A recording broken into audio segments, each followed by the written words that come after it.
नमस्कार दोस्तों, स्वागत है आपका आपकी अपनी चैनल बोधी ट्री पे। तो आज के लेक्चर में हम गाला असाइनमेंट 2022 के साइंस पेपर 4 इन हिंदी मीडियम का सेक्शन बी स्टार्ट करने वाले हैं। सेक्शन ए हमने पहले सॉल्व कर दिया है, तो लेट्स स्टार्ट इट। तो देखिए इसमें कहा क्या गया है, नीचे दिए गए प्रश्नों में से किसी 9 प्रश्न का उत्तर दीजिए। यानी आपके पास 12 सवाल होंगे, उनमें से 9 सवाल को आपको अटेम्प्ट करना है। यानी आपको 3 क्वेश्चन की आपके पास चॉइस रहेगी, जिसे आप गिनना चाहें तो गिने, बाकी आपके पास नहीं गए तो ऑप्शनल में रहेंगे। अब देखिए जो क्वेश्चन नंबर 25 है वो उसमें मैं पूछा गया क्षार परिवार का अर्थ लिखिए।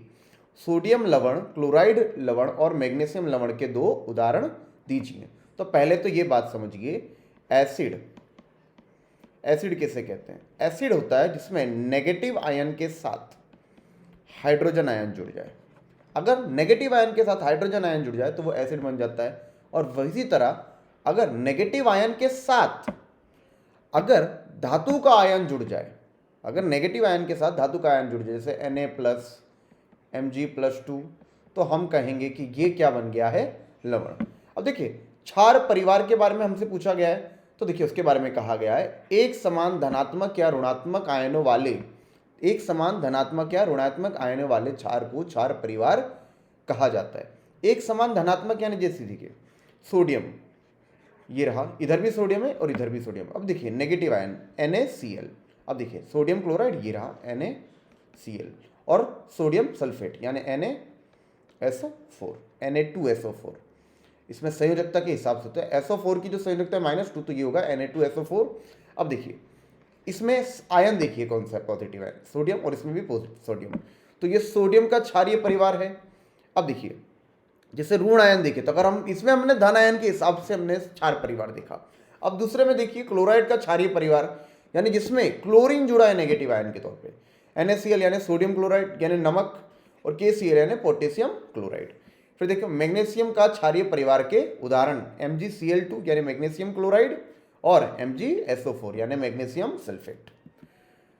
क्वेश्चन नंबर 26 जो कि है chapter number 3 metal and non metal से, धातु के कोई भी 4 भौतिक गुणधर्म बताओ। तो भौतिक गुणधर्म यानी जिससे मापा जा सकता है या जो चीज हम फील कर सकते हैं उस हिसाब से गुणधर्म। तो देखिए धातुओं की सतह कैसी होती है? चमकदार होती है, जिससे धातु चमक कहते हैं। तो यानी सिंपल सी बात है, गुणधर्म का मतलब ये है तो ये होगा। तो धातुओं की सतह कैसी होती है? चमकदार। फिर दूसरे मुद्दे में कहा गया कि धातुओं के टकराव से आवाज उत्पन्न होती है और इसे धातु की सोनोरिटी कहते हैं। इसे धातु की सोनोरिटी कहते हैं। अब देखिए धातुएं इलेक्ट्रॉन का दान करती हैं। एक मिनट, इस मुद्दे को अगर एक्सप्लेन करें तो धातुएं इलेक्ट्रोपॉजिटिव होती है। इसका मतलब धातुएं इलेक्ट्रॉन दान करती है तो उसका मतलब है धातुएं इलेक्ट्रो पॉजिटिव होती हैं। अब देखिए तो धातुओं के गलनांक एवं क्वथनांक ऊंचे होते हैं। गलनांक का अर्थ क्या होता है? वह तापमान जिसपे वह घन से प्रवाही अवस्था में आए। यानी धातुओं को घन से प्रवाही अवस्था पे लाने, यानी धातु को पिघलाने में बहुत ज़्यादा टेम्परेचर लगता है। अब बहुत ज़्यादा टेम्परेचर लग रहा है, इसका मतलब है कि धातु का गलनांक ऊंचा है। और क्वथनांक यानी प्रवाही से वायु स्वरूप में लाना, यानी धातुओं की भाप बनाना। अब धातुओं की भाप बनाने, एक मिनट, प्रवाही रो देखिए, पर तो धन से आपको लाना है कौन से स्वरूप में? प्रवाही स्वरूप में, तो उसमें उष्मा देनी पड़ेगी यानी गर्मी लगेगी। फिर प्रवाही से भी वायु रूप में लाना है तो और उष्मा देनी पड़ेगी। यानी समझिए पहले तो आप तो समझिए उसको पिघलाने में ही इतनी तापमान लग रहा है, तो उसकी भाप बनाने में कितना तापमान लगेगा। इसका बेसिक मीनिंग है कि धातुएं हैं तो उनका गलनांक और क्वथनांक ऊंचा होगा। फिर देखिए क्या लिखा, धातुओं को पीटकर चादर बनाई जा सकती है जिसे आधार वर्ध्यता कहते हैं। धातुओं की चादर बनाने का जो गुणधर्म होता है उसे कहते हैं आधार वर्ध्यता। अब क्वेश्चन नंबर 27 जिसमें कहा गया है डोब्रेनर के वर्गीकरण की कोई 2 सीमाएं लिखिए। यानी क्या रहा कि जिसकी वजह से डोब्रेनर परफेक्ट पीरियोडिक क्लासिफिकेशन हमें नहीं दे पाया। और देखिए क्या रखा है, डोब्रेनर के नियम की सबसे बड़ी सीमा यह है कि उसके नियम के अनुसार समय उपस्थित पाने जाने वाले सभी तत्वों का वर्गीकरण नहीं कर सका। इसका मतलब यह है कि डोब्रेनर के समय में जितने तत्व उपस्थित थे वो उनका ही वर्गीकरण नहीं कर सका। और तो उस वक्त टोटल 15 तत्व थे और 15 तत्वों के लिए भी ये त्रिक नहीं बना था, सिर्फ 3 त्रिक बन पाए, यानी 15 में से सिर्फ 9 ही तत्वों को डिफाइन कर पाया। इसी कारण से डोबरेनर के त्रिक को मान्यता नहीं मिली, यानी पहले तो सारे तत्वों पे नहीं लगा पाया और डोबरेनर के त्रिक 15 में से अन्य हर तत्वों पे लागू नहीं पड़े। क्वेश्चन नंबर 28, मेंडलीफ ने अपनी आवर्त सारणी तैयार करने के लिए कौन सा मापदंड अपनाया, यानी किस आधार पे, किस चीज को समझ के या किस चीज को आधार बना के मेंडलीफ ने अपने आवर्त सारणी तैयार की। वो देखिए लिखा है, मेंडलीफ ने अपनी आवर्त सारणी में तत्वों को उनके मूल गुणधर्म, परमाणु द्रव्यमान तथा रासायनिक गुणधर्म में समानता के आधार पर व्यवस्थित किया।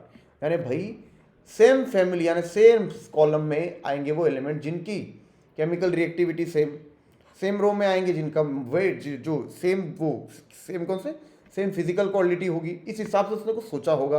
अब देखिए मेंडलीफ ने तत्वों को बढ़ते हुए परमाणु द्रव्यमान में लगाया था, यानी इस तत्व के बाद का जो दूसरा तत्व होगा उसका परमाणु भार पिछले परमाणु से ज्यादा होगा, यानी पिछले पदार्थ से ज्यादा होगा। फिर मेंडलीफ ने समान गुण वाले तत्वों को एक समूह में रखने का प्रयास किया। फिर तत्वों के हाइड्राइड, देखिए इसमें किस आधार पर उसने उसको देखा, एक समूह में रखा। पहले तत्वों के हाइड्राइड एवं ऑक्साइड के अणुसूत्रों को एक आधारभूत गुण मानकर तत्वों का वर्गीकरण किया, यानी किस तरह से उसने केमिकल, हम बता रहे थे कि तत्वों का गुणधर्म, उसमें रासायनिक गुणधर्म भी आएगा, तो रासायनिक गुणधर्म का उसने अभ्यास कैसे किया, तो हाइड्राइड और ऑक्साइड के साथ प्रक्रिया करी। हाइड्राइड यानी हाइड्रोजन के साथ उसने तत्वों की प्रक्रिया करवाई होगी और ऑक्साइड यानी ऑक्सीजन के साथ उसने तत्वों की प्रक्रिया करवाई होगी। फिर क्वेश्चन नंबर 29, जिसमें हमें पूछा गया अलैंगिक प्रजनन तथा लैंगिक प्रजनन में अंतर स्पष्ट कीजिए। अलैंगिक प्रजनन में ये लिखा, इस प्रजनन में एक ही सजीव भाग लेता है और लैंगिक प्रजनन में 2 सजीव भाग लेते हैं। फिर अंतर का दूसरा मुद्दा है, इसमें जनन कोष उत्पन्न नहीं होता और इसमें सजीव में नर तथा मादा प्रजनन कोष उत्पन्न होते हैं। फिर मुद्दा 3, संततियां पूर्ण रूप से पिष्टुओं के समान होती हैं। फिर संततियां आनुवांशिक भिन्नता दर्शाती। इसका मतलब कि इसमें आने वाली जो पीढ़ी है उसमें थोड़ा सा स्लाइड चेंज हो सकता है। फिर चौथा मुद्दा है, कम समय में अधिक मात्रा में संतान पैदा होती हैं, यानी कम समय में, यानी समझिए 10 साल की अवधि में 10 जनरेशन देखनी हो तो अलैंगिक प्रजनन में हो सकता है, और लैंगिक प्रजनन में है अधिक समय में कम संतान पैदा होती है। फिर पांचवा जो मुद्दा है, अलैंगिक प्रजनन में फलन नहीं होता और लैंगिक प्रजनन में फलन होता है। क्वेश्चन नंबर 30, वैज्ञानिक कारण दीजिए, लक्षण जीन के नियंत्रण में होते हैं। अब देखिए इसका आंसर है, जीन आनुवांशिकता की एक इकाई है, यानी भाई आनुवांशिकता आ रही तो किस वजह से आ रही, तो आ रही है जीन की वजह से। वह गुणसूत्र डीएनए की क्रमिक रूप में व्यवस्थित लंबाई का एक खंड है। प्रत्येक जीन एक विशिष्ट प्रकार के प्रोटीन का संश्लेषण का कार्य करता है। यह प्रोटीन एंजाइम के रूप में एक विशिष्ट जैव रासायनिक क्रिया को प्रेरित करते हैं। शरीर की ऐसी क्रियाओं में बनने वाले पदार्थ या प्रोटीन लक्षणों की अभिव्यक्ति के लिए जिम्मेदार होते हैं। इसीलिए लक्षण जीन के नियंत्रण में होता है, यानी लक्षण जिसकी वजह से आ रहे हैं, और वो किसमें, जीन में, इसके लक्षण किसकी वजह से आ रहे हैं, जीन की वजह से। अब ये जो क्वेश्चन था वो रेवाजिक प्रवाह और विद्युत प्रवाह के बारे में हमने समझाया। विद्युत प्रवाह अर्थात क्या, रेवाजिक प्रवाह और इलेक्ट्रॉन प्रवाह समझाइए। तो देखिए विद्युत प्रवाह के बारे में लिखा है, वाहक तार में इकाई समय में प्रवाहित होने वाले विद्युत भार की मात्रा को विद्युत प्रवाह कहते हैं, और विद्युत प्रवाह का सूत्र है I = Q/T, जहाँ पे I है विद्युत प्रवाह की मात्रा और इसकी जो इकाई है एम्पियर, और Q विद्युत भार की मात्रा है जिसकी इकाई है कूलम। अब देखिए रेवाजिक प्रवाह, देखिए रेवाजिक प्रवाह में ऋण ध्रुव से धन ध्रुव की तरफ होने वाली विद्युत प्रवाह को रेवाजिक प्रवाह कहा जाता है ना। देखिए बैटरी के टर्मिनल होते हैं, ये देखिए समझ लीजिए, नेगेटिव से पॉजिटिव की तरफ करंट जाते हैं, हम आज भी इसी रहते हैं, इसे कन्वेंशनल करंट कहते हैं इंग्लिश लैंग्वेज में। और देखिए रेवाजिक प्रवाह जिस तरफ है उसके अगेंस्ट, यानी इस तरफ अगर रेवाजिक प्रवाह है तो इलेक्ट्रॉन का प्रवाह उसके विरुद्ध दिशा में होगा। क्यों ऐसा कहा, क्योंकि पुराने वक्त में इलेक्ट्रॉन का ख्याल नहीं था, हमें नहीं पता था कि विद्युत प्रवाह, तो हमने ये समझा था कि विद्युत भार का वहन क्यों होता है, पर कौन सा विद्युत भार, कैसा विद्युत भार, और विद्युत भार धनात्मक होता है ऋणात्मक भी, तो उसका हमें कोई खास आइडिया नहीं था। फिर हमें पता चला कि ये जो ऋण विद्युत भार है इसके भागने की वजह से विद्युत प्रवाह बन रहा है, और वो जो जिस दिशा में हमने विद्युत प्रवाह समझा था, एक्चुअली में इलेक्ट्रॉन उसके अलग डायरेक्शन पे जा रहा था, इसीलिए विद्युत प्रवाह की दिशा रेवाजिक प्रवाह की दिशा मानी जाती थी। इलेक्ट्रॉन की प्रवाह की दिशा रेवाजिक प्रवाह के विपरीत होती है। अब क्वेश्चन नंबर 32, जिसमें हमें कहा गया है टोस्टर और इलेक्ट्रिक इस्त्री कॉइल शुद्ध धातु के बजाय मिश्र धातु नाइक्रोम से क्यों बने होते हैं। हमें क्या चाहिए, गर्मी चाहिए, और गर्मी शुद्ध धातु विद्युत की बहुत अच्छी वाहक होती है, और हमें इतना वाहक नहीं चाहिए, हमें अर्धवाहक चाहिए कि जो बिजली तो जाने दे पर अवरोध बहुत उत्पन्न करे।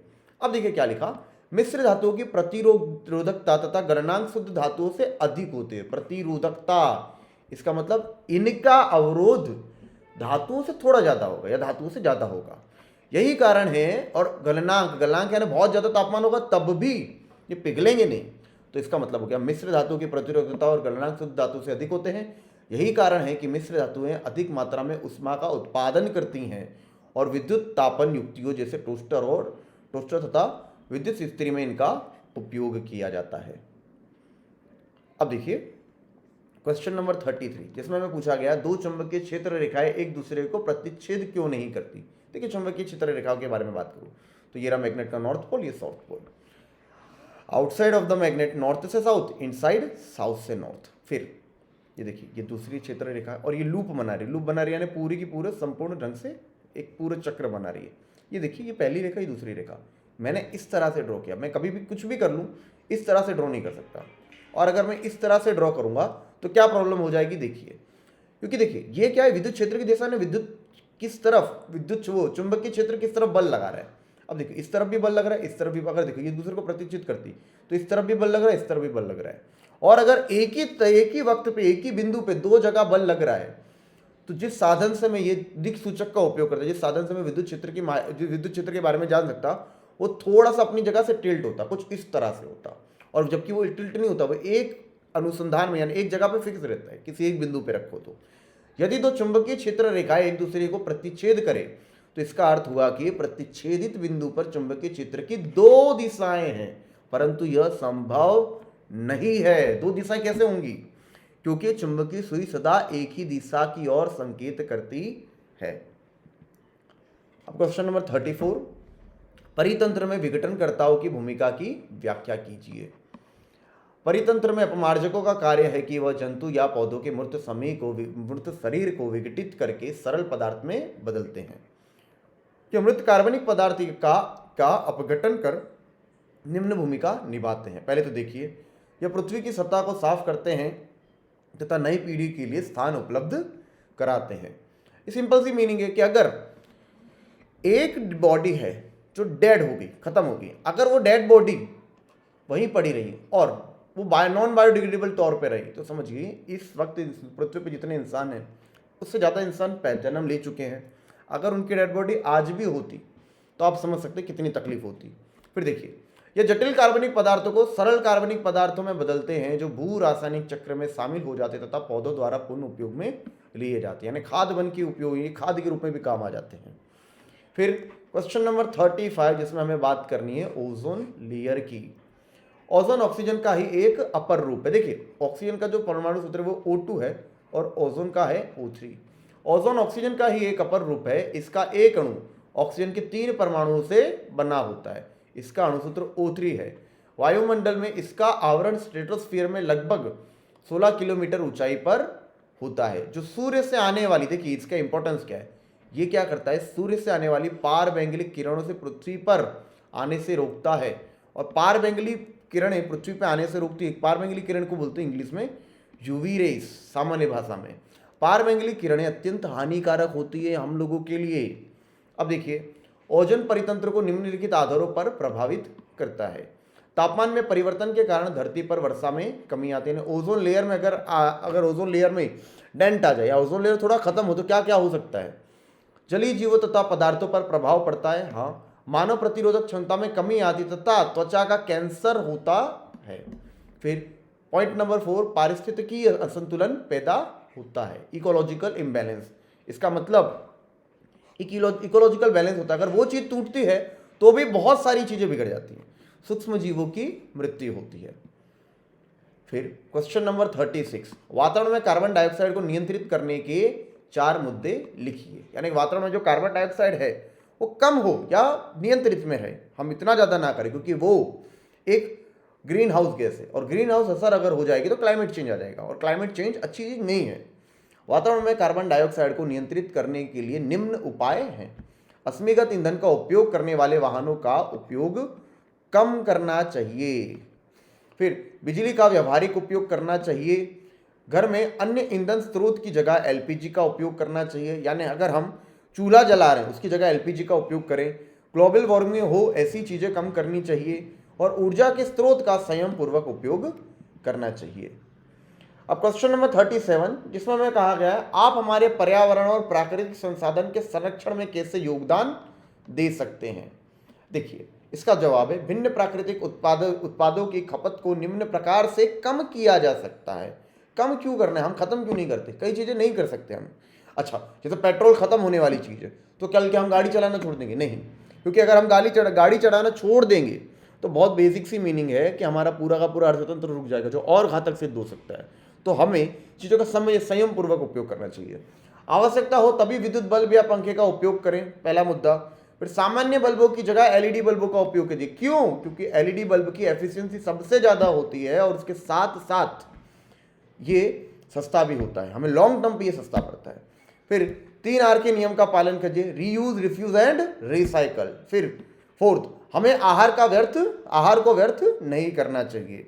फिर फिफ्थ में जो दिया है पानी का अपव्यय को रोकना चाहिए, टपकने वाले नलों की मरम्मत करनी चाहिए, क्योंकि दुनिया में पीने लायक पानी सिर्फ 4% है। फिर वाहनों के इंजन की सर्विस करानी चाहिए। क्यों सर्विस करानी चाहिए? क्योंकि अगर इंजन सर्विस में है तो बहुत आसान सी बात है, धुआं कम करेगा, पॉल्यूशन अंडर कंट्रोल, पीयूसी निकलवाते हैं। तथा टायरों में उचित मात्रा में हवा का दबाव रखना चाहिए। टायर में कम हवा रही तो हमारी गाड़ी ज़्यादा ऊर्जा का खपत करेगी। तो दोस्तों आज के लेक्चर में सेक्शन बी ऑफ गाला पेपर 4 हम लोगों ने डन कर लिया है। Thank you.